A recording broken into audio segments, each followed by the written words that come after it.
Hey everyone, good afternoon.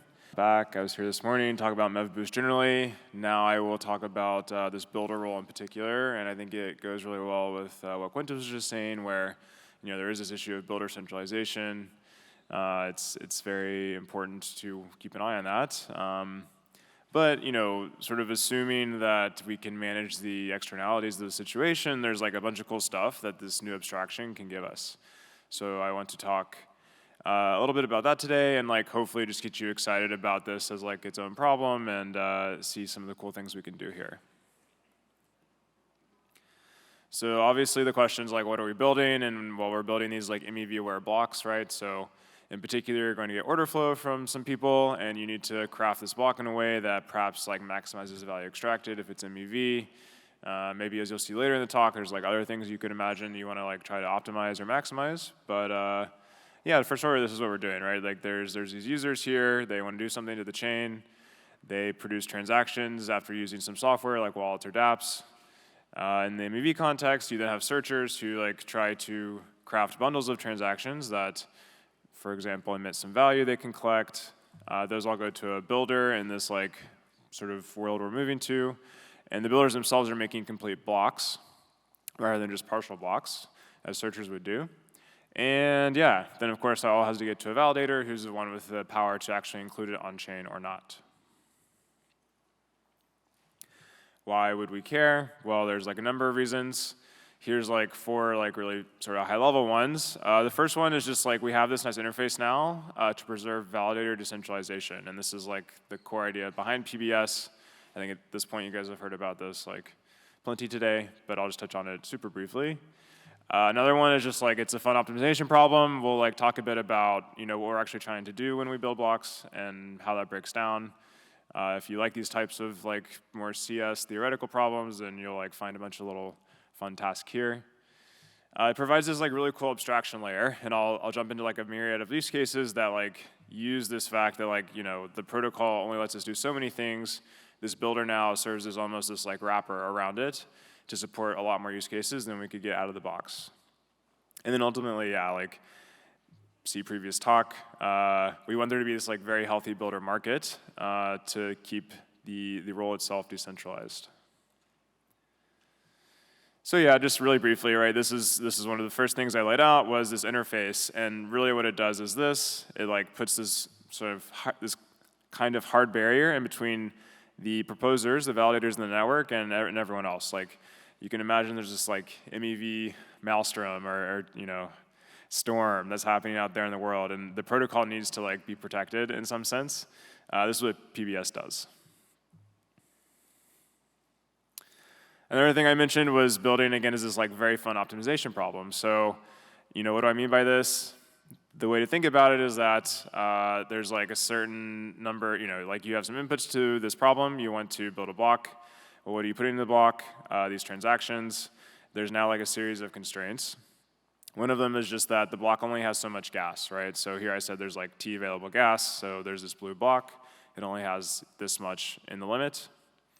You then go to your mempool, whether this is again, public or private, wherever you're sort of getting your quote order flow from.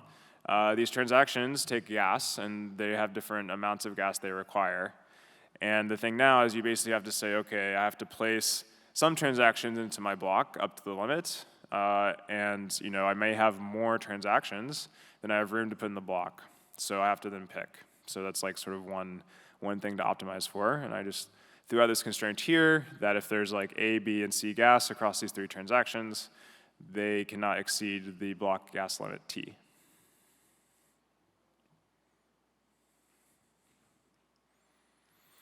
But there are more constraints, because not only do you need to figure out, okay, I have this much gas, and this, these sort of pool of transactions demand this much gas. I also want to optimize, for example, the value or the revenue that the block provides. So then you can say, okay, based on possible arrangements of transactions that I can generate, how much value does that provide to whoever builds the block, whoever processes the block, all the different pieces, in this whole supply chain over here, right? So this is something else. We have the scoring function for each block is okay, if I execute this one, it pays maybe X way. This other one pays Y way. Which do I prefer? subject again to the fact that I only have so much gas per block. It even gets a bit more tricky because, at least in Ethereum, let's say, right, as you go to build the next block in the chain, you have what I'll just call here probabilistic execution. And what I mean is that Ethereum runs ahead of some sort of finality, and so you could, for example, have a fork in the chain where now you as a builder have to decide, okay, I've observed the network along with everyone else. I see there are two possible heads. Which one do I pick? I can run my local fork choice and say, oh, you know, this block B is on this fork with 60% of the weight versus block A with 40% of the weight. And so now the question is like, can I use that information to my knowledge? And for one thing you might want to do is say, okay, because of that, I want to like allocate resources building block B versus block A in this like 60-40 ratio, something like this. So like not only are you trying to say, okay, at the block level, what are my transactions? How many can I fit in the block? Subject to the constraint that I want to find the most valuable block. But also, I may not exactly know what block I'm building.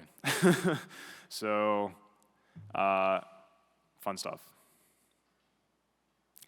And just to like throw out a little bit of formality here, like this in general is it's an instance of what we call the bin packing problem. And this is just from Wikipedia. You can go to the page to learn more. But essentially, yeah, like the setting is that you have like some bin, let's say, of a fixed size, and you have many objects of different sizes, and you want to pack the bin in a way that maximizes some constraint.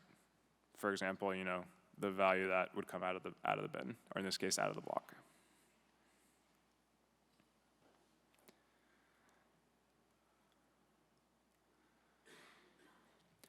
So we talked about, like, again, this like fact that there's this abstraction. It gives us this nice firewall effect.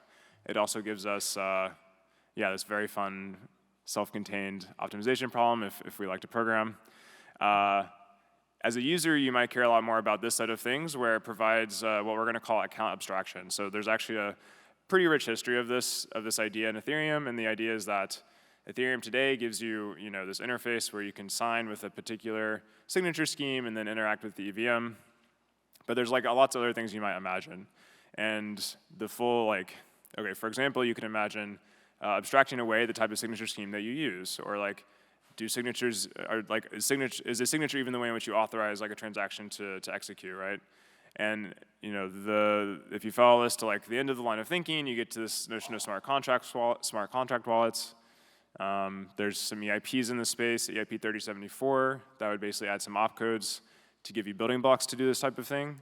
More recent EIP 4337 kind of does it off-chain and ends up settling it inside the EVM. Anyway, lots of cool stuff, and there's many things that people would want that fall into this bucket that they just can't do today because the protocol is like fixed, and for some notion of fixed. So I'll run through some examples here. Again, as like examples of this idea of abstracting what the protocol provides. Yeah, so like a big one people would like is like gas sponsorships, and this is where like I could almost say, I want to execute some order on Uniswap, let's say, rather than pay the gas for the computation or for the transaction, someone else pays it. And there's not a really streamlined way to do this within the protocol, but builders could do this pretty trivially. Another one, this is what I was kind of using as my motivating example, was custom authorization schemes. So you can imagine like, before you even begin EVM execution, you need to like have some multi-sig situation. Not just, for example, ECDSA, that's what we use today. So you could generalize that. Another one, event-triggered transactions. You might have heard of the Ethereum alarm clock, and basically the idea is just like, rather than me have to sit and like wait for, I don't know, the base fee to fall to a certain point, I can just say, hey builder, here's my order. When the base fee is at a point that I think is reasonable, go ahead and execute this on chain for me. This next one, if you saw Vitalik's talk this morning, he talked about this, builder pre-confirmations. And this is pretty cool because in Ethereum we have, we're at a different point in the trade-off space where like you're not necessarily going to get confirmed within like 100 milliseconds. Instead, the blocks come a bit more slowly than that. But it would still be nice to like provide this UX to people that, I can click some buttons on again, the Uniswap page or like Aave or Compound, pick your favorite DeFi application. I can click some buttons and like fairly immediately know that my transaction will be on chain. This example came from talking with Quintus, who was just speaking. So builder cancellation is kind of on the other end of this UX here, where it's like, okay, I can either get confirmed early, I could also like get canceled early. Like right now, you have to play this like, you have to like overwrite, you know, like a transaction with this like gas game, and I'm sure if you try to do this in MetaMask, it like doesn't work, and you're like, why is this so frustrating? Because builders have this like sort of off-chain view of what goes into the block, they can do this in like, you know, they can have arbitrary protocols for letting you do this as a user. This next one is pretty cool. Also, like I think a whole talk in and of itself, but essentially MEV rebates, and it's this idea of like, okay, you know, if I'm using one of these DeFi applications and I make a transaction that has some MEV, someone like, say, a searcher can extract the MEV, but then also they need some way to like send some of that value back to me. Maybe most of it, maybe all of it. Again, whole talk in itself. But this is something you can imagine builders facilitating that otherwise might be really hard to do, just using the EVM and the base protocol. Another idea that I haven't really thought through as much as I would like, but essentially some kind of like off-chain MEV smoothing. So like the stuff that we had 2 talks ago, I believe, around, yeah, like how do we take the MEV that is on chain and like smear it back across the validator set? This notion is MEV smoothing. And again, you could imagine like having the MEV come into some pool that's controlled by a builder you trust that does the same thing, right? Another one, I'm gonna call it values-based building. By this I mean, rather than just like bias for like or optimize for the most valuable block, you could optimize for a block that, again, has something else to optimize for. For example, people toss the idea around of having blocks that there's no front running. So you could imagine I'm a builder and I just claim I will never include a transaction that front runs you as a user. This would be one value. You could imagine a lot more. Another one, again, related in this category is, we'll call it MEV protection schemes. And if you're familiar with this idea of threshold encryption, the idea is that basically your transaction is committed to before it is executed, and it's done in a way that no one knows until it's executed. So yeah, builders could do this as well. Again, in an off-chain fashion, something like that. We might have to think of some of the details, but the point being is you should have a takeaway from this, which is that there's this like whole, you know, this like rich layer of expressive sort of functionality that the builder can provide just because of its like place in the protocol as a player compared to others. Another important bit was builder decentralization. So again, this is the idea just to like encourage healthy competition. Again, see the previous talk around why we want this, what could go wrong if we don't have it. The key thing here, I think, is we want to keep the barrier to entry as low as possible. So, you know, anything we can do towards that front is super exciting. There's a lot more to say about sort of distributing or decentralizing the actual builder, and I'll just point you to Vitalik's talk this morning, because that's kind of everything he talked about around distributing order flow, builder capacities, all these things.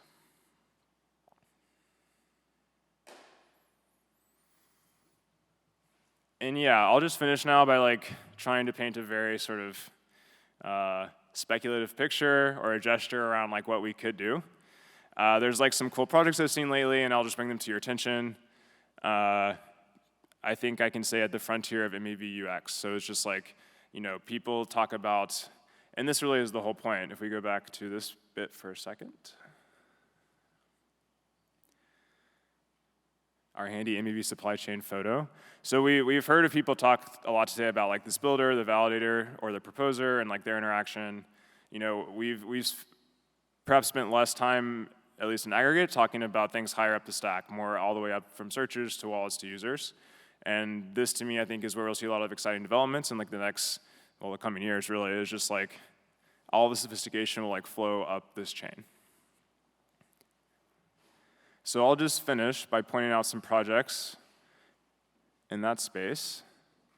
One of them being like CowSwap. The idea with CowSwap is this protocol where, you know, essentially it's an exchange, and orders are batched ahead of time. If there are matching orders before you settle to chain, you basically just execute them off chain, and then all that goes to chain is like the minimal amount to actually execute the full block. There's no way to do this, for example, with like Uniswap today, because there's just no way to do this like batching function, at least in a way that doesn't like leak a bunch of user information, consequently MEV. Another one is like Rook. I think these used to be called KeeperDAO. And it's like a similar idea where they essentially have a private mempool. They have trusted searchers, and these searchers can then, extract the MEV, but then directly provide these MEV rebates I was talking about. There's this ETH research post, again, kind of elaborating on this idea of this like MEV capturing AMM, all in the vein of what I've been talking about. I did want to call out this talk by Adrian Brink, who's around here somewhere. And he has this notion of like intent-centric design that I think they use to inspire a lot of the design decisions in Anoma, which is a project he's working on. I think the framing is really cool, and you should check it out. And the idea with this is like, actually, this is probably helpful. It all comes back to the supply chain. So again, the key here is like with this intent-centric design is looking at the users and what they're actually trying to do. And like rather than even worry with like transactions or protocols or like whatever, it's just like how do we take what users want to do and sort of reconcile it or settle it in a way that maximizes value. CalSwap has these agents called solvers, which is generally an idea in this framing as well. And so you want to take up everyone and their intents, and then only after you've done this like very intense like sort of preference negotiation computation, end up with transactions that would even go on chain in the first place. It's what I said here. Like by doing so, we can demand minimal value extraction by like other players in the ecosystem, and have maximal value capture for users of these systems. Sounds pretty cool. And then we'll probably have some like really cool crypto economics to make it all actually work. So very exciting space to look out for generally. And that's it. I'll just plug another project I'm working on, MEV-RS, which contains a lot of these like hopefully easy to use tools for off-the-shelf building and things like that. It's like pretty early days for this, but if you are interested in this kind of stuff, like please go there or reach out. This is me on Twitter, @Stokes. And yeah, I think that's all I have for now, and I'm happy to take a few questions.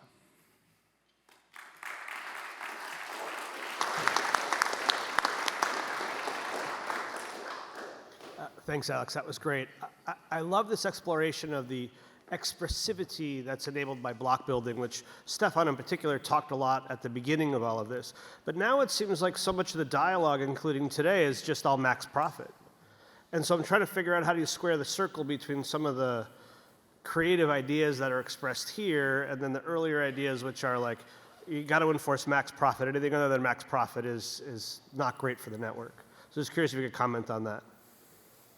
Users own their order flow. So like, I think we have to make it very clear to the people using these systems that like they decide what happens. Like if there's a overly extractive, say, fork of Uniswap, and yeah, sure, let's say, for example, that like Uniswap has these like nice MEV rebates and there's some fork that does not have that, right? Like if it becomes known that users are sort of, let's just say that there's more extraction in the other case than the other one, then I assume if people know that, they would choose to use the one that's like to their interest.